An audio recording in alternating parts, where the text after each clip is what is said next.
Oh God, this is my burden. Open your heart to me. I know now it's going to take more than preaching, more than a new revelation. There's going to be no renewal, no revival, no awakening until we're willing to let Him once again break us. Whatever happened to anguish in the house of God? Whatever happened to anguish in the ministry? You don't hear it. Anguish means extreme pain and distress. The emotion so stirred that it becomes painful.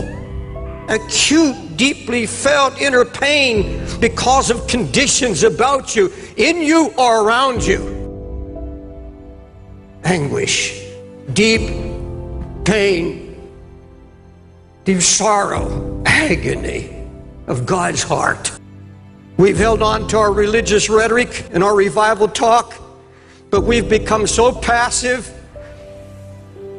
Our so-called awakenings, our stirrings last but a short time, and when the short-lived revivings and awakenings come from the hand of God, they are so short-lived, and in those times we promise God we'll never return to our passivity. But it's not long, it's just weeks or months, and we're back, and this time we slip further back into passivity than when we started.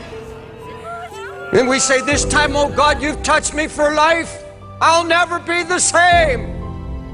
And it's like fireworks. A loud bang, a lot of noise, and then it dies. All true passion is born out of anguish. All true passion for Christ comes out of a baptism of anguish.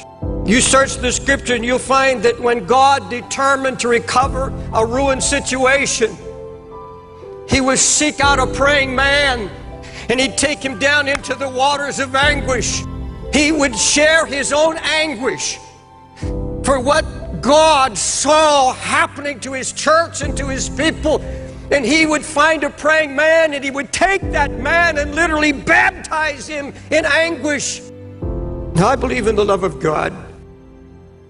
I've preached mercy, grace, and love, covenant of love.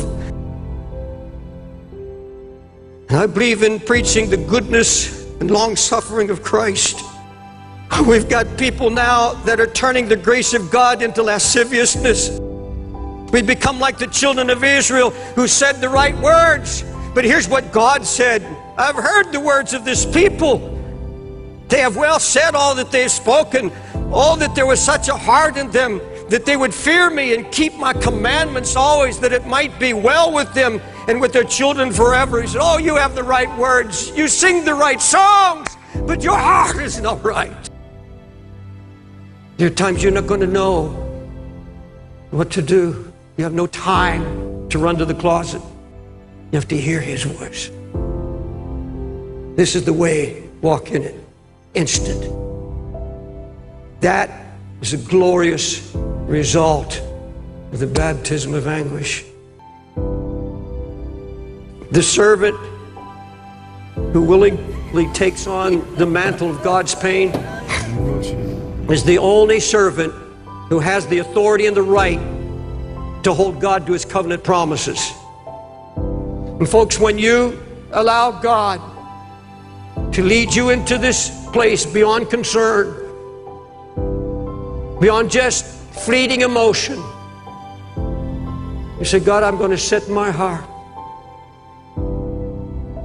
Then you have every right to hold God to every one of His covenant promises. We have a nation, a church today full of diagnostic experts. Boy, just about anybody can tell you what's wrong with the church now. How dead the church has become because that too is rhetoric, meaningless.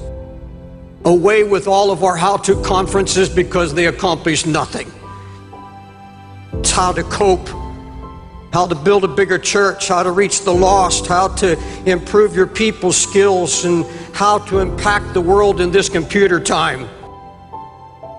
And I look at the whole religious scene today, and all I see are the inventions and ministries of man and flesh.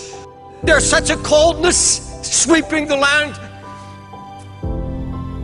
So many people I know that where my friends and I see them go one by one, husbands and wives, into such passivity. Going to churches where they can find smooth messages, no longer wanting to hear anything of wrath or of correction. I want to ask you, why did Nehemiah, of all God-fearing men that were left in Israel, why did God share his anguished heart with Nehemiah? Because he was a man of prayer. He was already in prayer. He said, oh God, this is my burden. Open your heart to me.